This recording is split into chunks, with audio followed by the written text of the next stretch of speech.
Hi, and happy Saturday, everyone. Since National Poetry Month is coming to a close, we thought we would return to our episode on Ambrose Bierce today. He was a Civil War veteran, journalist, editor, satirist, and, yes, poet.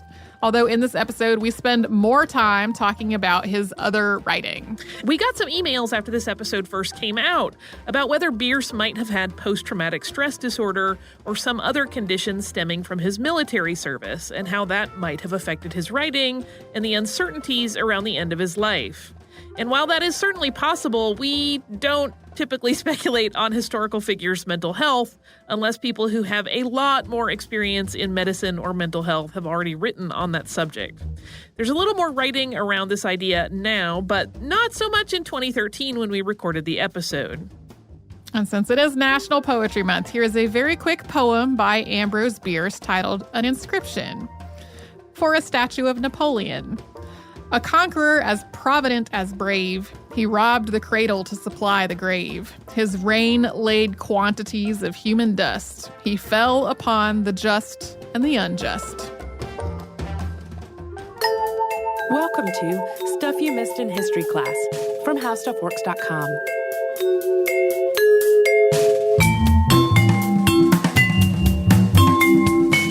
Hello and welcome to the podcast. I'm Holly Fry. And I'm Tracy V. Wilson. And Tracy, are you watching or did you watch True Detective? I did not. Which you still can, but thanks to its popularity, as you may have heard, it actually crashed HBO Go on its finale night. I did hear that. Because so many people were trying to watch it.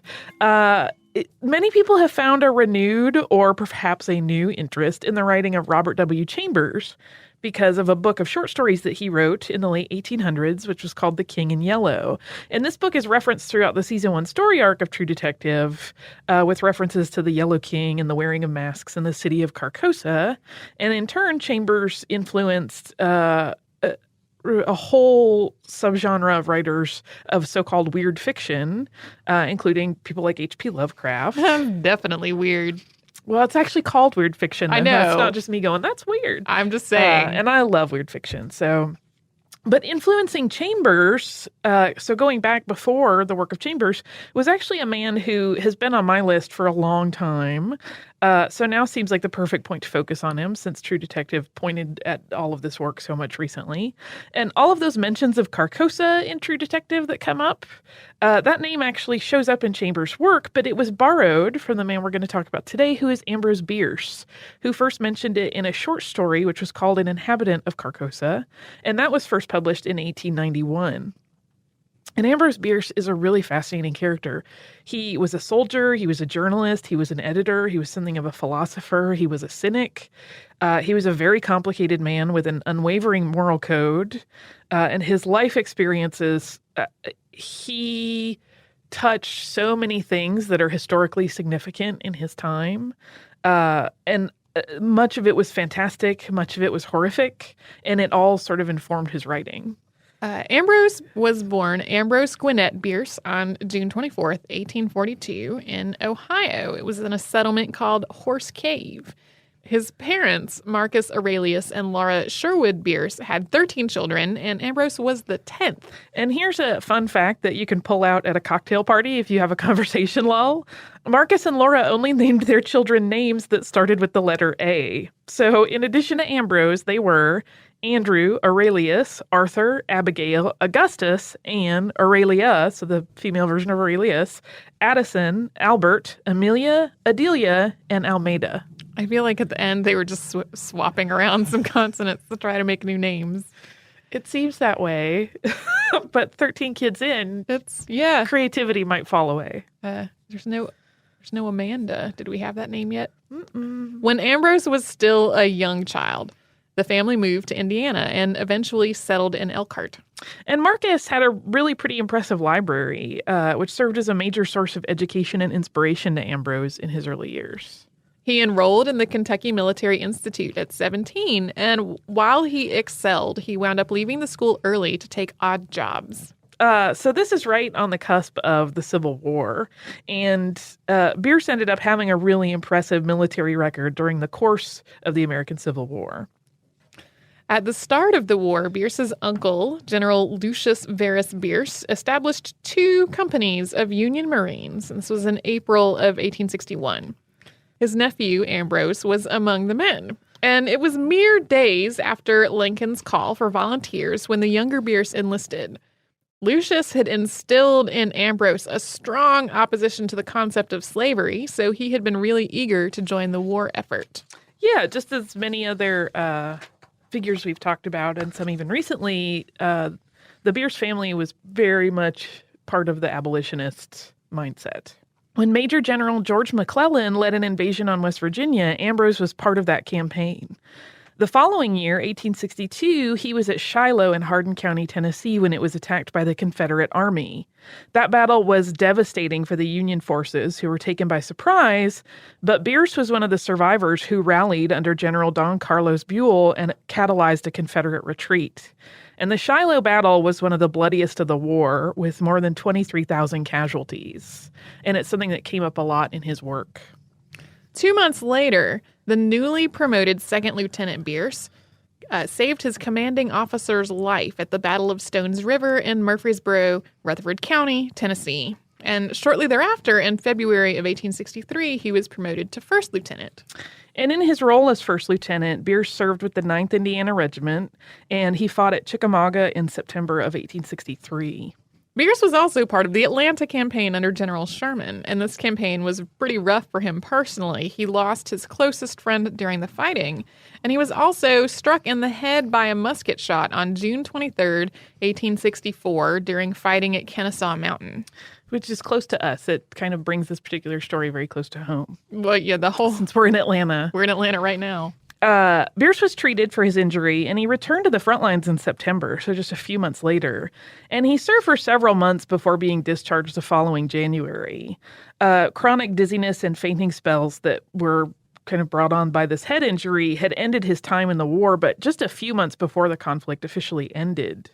It's not really surprising to say that the Civil War changed him, because how could it not? He was only 18 when he enlisted, and the horrors of battle affected him pretty deeply. The idealism with which he had entered the service was replaced with this cynicism that would become one of his most fundamental traits. And his time in the war also, as I mentioned earlier, informed a lot of his writing. There have been other authors that wrote about the Civil War, and some of them even served, like Mark Twain, I think, had a brief service. But Ambrose Bierce served more than any of those other writers. He was in the thick of it for almost the entirety. I mean, he enlisted days after things began and was only a couple of months before it ended when he was discharged. So those years, he was just constantly involved in the war. And a sad commentary on how deeply his time in the war had changed him. Bierce wrote later in his life, "When I ask myself what has become of Ambrose Bierce, the youth who fought at Chickamauga, I am bound to answer that he is dead." Yeah, he was pretty open about how much it had changed him and how sort of bluntly it had ended his idealism. After leaving the war, Ambrose worked in Alabama for a while as a Treasury agent. And then in 1866, he was employed by General W.B. Hazen for an expedition into Indian Territory. And Bierce had worked as a topographical engineer under Hazen for a period during the war. And the general wanted his map-making skills again as his team made their way west. This travel with Hazen took Bierce all the way to California. They arrived in San Francisco in 1867, and Bierce decided to stay on the West Coast. And he found employment with the U.S. Mint, but he had begun to work on writing in earnest at the same time. And he started submitting essays and short satire pieces to local papers. He was eventually published in the San Francisco Newsletter, and when the managing editor of the newsletter resigned in 1868, Bierce filled the vacancy. Yeah, even though he really didn't have any formal journalism training, he kind of decided he was going to become a journalist and studied on his own and became managing editor of a paper. And as managing editor, he made a name for himself by taking over the weekly column called The Town Crier. And he really used this as his soapbox to lampoon government officials. We mentioned earlier his sort of rigid moral code. And he basically, if he thought anybody was doing anything wrong, he would call them out publicly in his column and write really derisive things about them. which is pretty aggressive. Yeah. While he was still working as a managing editor, he was also developing another talent outside of journalism by working on short fiction. And so much in the same way as he started his journalism career by submitting essays while working for the Mint, he started submitting his short stories to literary journals. He eventually published his first fictional story, The Haunted Valley, in the Overland Monthly. And before we get to his life sort of blossoming in terms of becoming a family man, is it cool if we pause for just a second for a word from our sponsor? It is. Let's do it.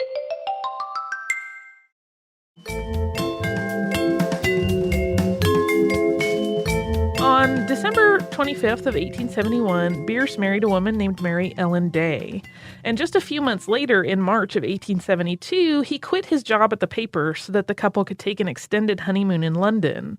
Although they ended up moving to Bristol not long into their stay abroad because the weather there was more hospitable to Ambrose's asthma. While he was in England, he also worked submitting his writing to British journals. He eventually published work in the journals Figaro, London Sketchbook, and Fun, and he ended up with a regular column in Figaro. Yeah, he was writing comedy, even though I will talk a lot in this about how sort of dark some of his writing is. A lot of what he was writing was really, funny little satirical sketches. And this time, while he was in England, was productive for both his career and his family.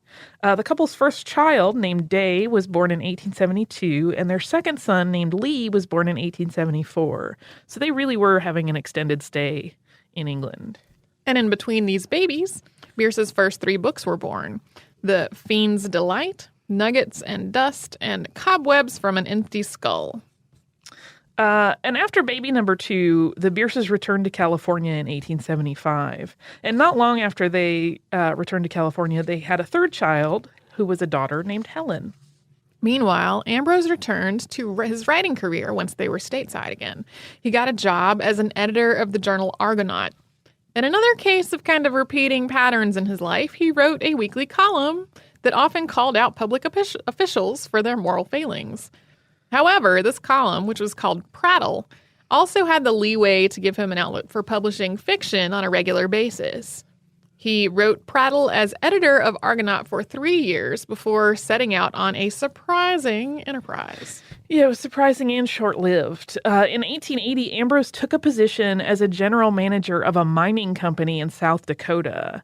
And while the allure of the job was probably the promise of, significant income, the gold rush had really peaked several years earlier, and the corruption and the general depravity that he encountered soured him on this position almost immediately. I mean, we've mentioned how he liked to really call out people that he thought were morally corrupt. So you can imagine an entire business that he felt was just filled with those people was really distasteful. And so by the end of that year, he was back in San Francisco. Bierce was about to start writing Prattle again, but not with Argonaut. This time around, his column was featured in Wasp. In addition to using it as a soapbox to call people out for their behavior and for using it for short stories, he also used the column to share pieces about the Civil War, as well as short satirical blurbs that would become the foundation of the Cynic's Word Book, and that would eventually be retitled The Devil's Dictionary. Which is the first thing I ever read by him, and that's kind of how I fell in love with Ambrose Bierce. And we'll talk more about that in a bit. And after leaving the Wasp in 1886, and that's one of those things where when you see it written about, there were lots of reasons he left. Like he was, as you might imagine, not always the easiest man to be around because he did have this sort of very strict code in his head about how people should be and behave, and he was very opinionated and very outspoken about it. So there are many factors to that exit from the Wasp, and they're not always clear. But having burned many bridges with his critical column, he had a lot of difficulty finding work after that. So for about a year, he went without a job. However, a man with a huge reputation for being difficult in his own right came into the picture and changed everything. So Prattle was revived by none other than William Randolph Hearst, who offered Bierce a position at the San Francisco Examiner. This was before Hearst was the media giant that he would later become. The Examiner was his first paper. And Bierce took the job on the condition that he could write whatever he wanted, like no editorial shutdown of anything. And those were terms that Hearst actually agreed to. He had sought out Bierce, so presumably he was willing to be pretty generous with his deal. And so Prattle once again became a combination of Ambrose Bierce's fiction and his social commentary.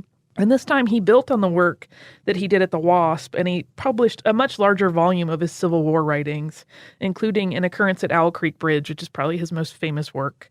In this tale, which was published initially in serial form, a Southern gentleman contemplates his life and reminisces about his home and his family as he's about to be hung by Yankee soldiers. And it's much more complicated than that. Bierce is sort of a master of sort of shifting what you think is real and what is actually happening. And the tone of the piece is cold, and in it, a steady diet of violence has kind of jaded all of the players, which is something that comes up again and again in his work. Yeah, this one's my first exposure to Ambrose Bierce. Did you like it when you initially read it? It might have been in school, so that always colors things a little. Yeah, it was in school, and I don't remember liking or disliking it. It's also been made into a film several times. Yes, I also remember watching a film of it in school. So, it's interesting. I feel like having come in from the Devil's Dictionary, which is much funnier and kind of absurdist in some ways. Yeah. I have a much different sort of relationship with him than people that were assigned Civil War stories by him when they were kids. Well, it's one of those things that I feel like I read it at the same approximate time as reading Romeo and Juliet, which it's one of those things where in hindsight I kind of go, is that really the best thing for middle schoolers to get their, first taste of this thing with? But anyway. While Bierce had achieved a certain level of success as a writer at this time, his home life was kind of unraveling. He and Mary had grown apart, and he had started to suspect that she was being unfaithful, although there was really no evidence of infidelity.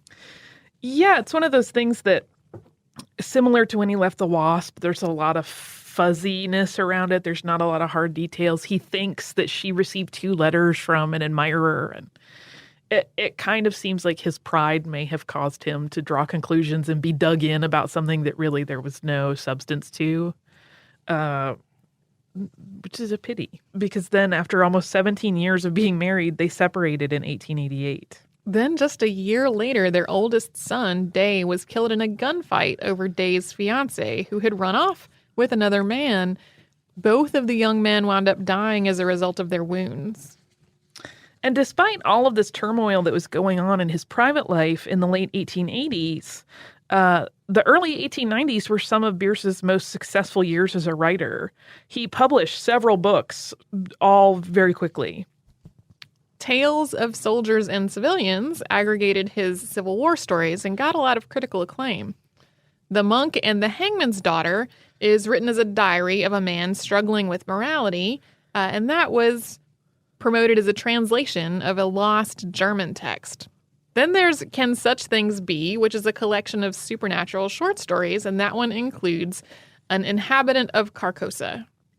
And he also started at this time to mentor younger writers, and that's something he would do for years. Although apparently, he remained a rather critical human being. Like, he was very judgmental and critical of others, and he would distance himself from his students and writers he was supposed to be mentoring that he thought weren't very talented or didn't have very original ideas. Like, it sounds like he wouldn't really address it and be like, I don't really think you have what it takes. He would just sort of quietly shut them out. He was a complicated and difficult man, I think.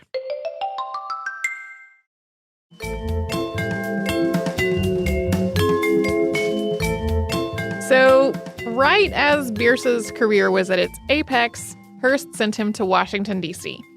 What Hearst wanted to do was kind of enlist Ambrose Bierce's vitriol and sense of justice into his fight against the dealings of Collis Huntington. So Huntington had been accused of being politically corrupt before, and he was trying to slide a bill through Congress, which, if it passed, was going to forgive all the outstanding loans that the government held. Some of these had paid for the construction of the Transcontinental Railroad. And the reason this was important to Huntington is that he was basically the last man standing of the group that was responsible for building the project. So he was not super interested in bearing the financial burden and paying back all these loans that he now was responsible for. Hearst had gotten wind of Huntington's scheme to shirk all these loans, and he basically sent his journalist attack dog after him. Bierce was not a blind pawn in all of this. He thought that the railroad was corrupt and that Congress shouldn't be helping. And so his skilled rhetoric drew attention to the bill, which was ultimately defeated. And that's a whole episode that, I mean, there have been books just about that event, about the fight of the railroad and Congress being involved in the legalities of the corruption. And if anybody wanted to explore that, just know it's out there. Bierce returned to California after all of this for a while, but soon he asked to be transferred to Washington, D.C. permanently. And he and Hearst, as you can imagine, two very opinionated, very outspoken men, were known to butt heads and argue over things like this. But the request was approved, and Bierce moved to D.C. and started writing his pieces for the Examiner as well as the Cosmopolitan from his new home on the East Coast, and that was in 1899. So the 1900s did not start off especially kindly for him. His remaining son, who had followed in his father's footsteps as a journalist, died in 1901 from pneumonia, which might have been complicated by a drinking problem. And in 1905, his wife, Mary, from whom he'd been separated since 1888, died of a heart attack. And she had actually only filed for divorce a few months prior to her death, citing abandonment. And there is a whole other theory that she thought that Ambrose wanted to get remarried, so she was sort of freeing him from their legal marriage. But he didn't. He didn't ever marry again. From 1909 to 1912, Bierce worked exclusively on a 12-volume collection of his work that was published by Neal Publishing Company. And he wasn't working for Hearst anymore during this time, and he seemed to be kind of done with new writing in general.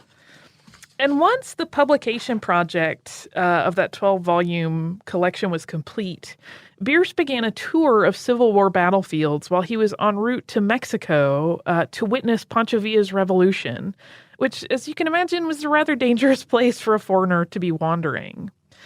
He also squared away all of his personal business in this time, although whether that was just the cautionary preparedness of somebody getting ready to travel to a foreign country that was potentially dangerous, or a man who pretty much recognizes that he's at the end of his life tying up loose ends, is a little bit unclear. You know, it would have played out pretty much the same way either way. He wrote a letter to his niece just before he left, and one of the things it said was, "If you hear of my being stood up against a Mexican stone wall and shot to rags, please know that I think that a pretty good way to depart this life. It beats old age, disease, or falling down the cellar stairs. To be a gringo in Mexico, that is euthanasia."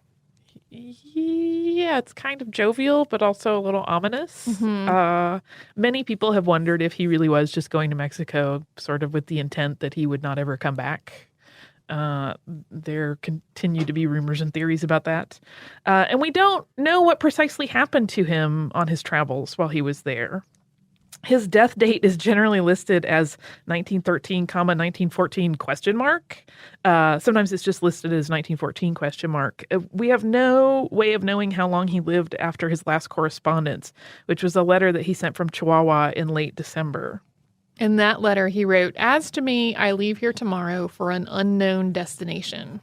And some people have read into that was like a suicide note, and others are like, no, he was just wandering. He didn't have a plan. And we don't know.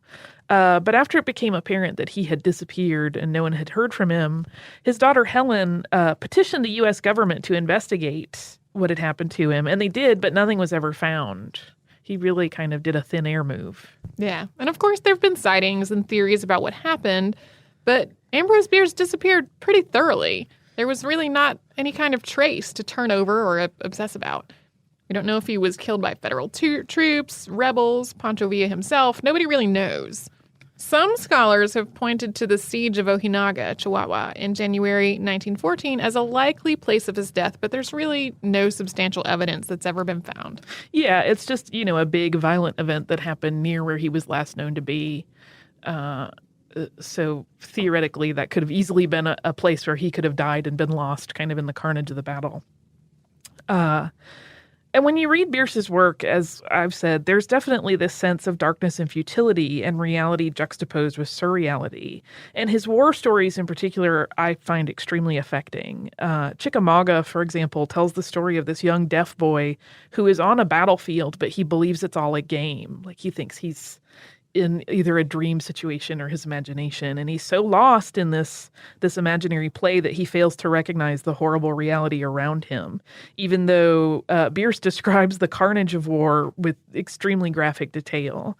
And similarly in Coup de Grace, the story centers around a man who kills a friend of his in a mercy killing. The man was wounded and really suffering. And as a consequence, the man that did the mercy killing is executed as a killer himself.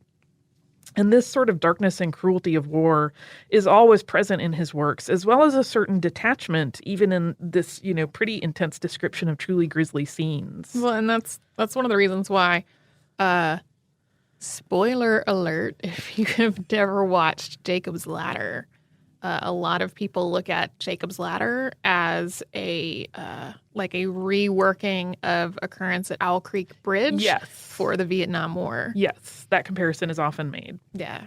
But his work is not without humor, even though the tone of the humor is usually black. The Devil's Dictionary, like I said, I find hilarious. It's really snarky. And so to end on a humorous note, I thought we could read a couple of definitions from that work, because it is laid out like a dictionary with words and then their meanings as written by Ambrose Bierce. Let's start with love. Noun. A temporary insanity curable by marriage. Quotation, noun, the act of repeating erroneously the words of another. I love that one. I know. The internet needs to see that one. There's pray, verb, to ask that the laws of the universe be annulled in behalf of a single petitioner confessedly unworthy. Politeness, noun, the most acceptable hypocrisy.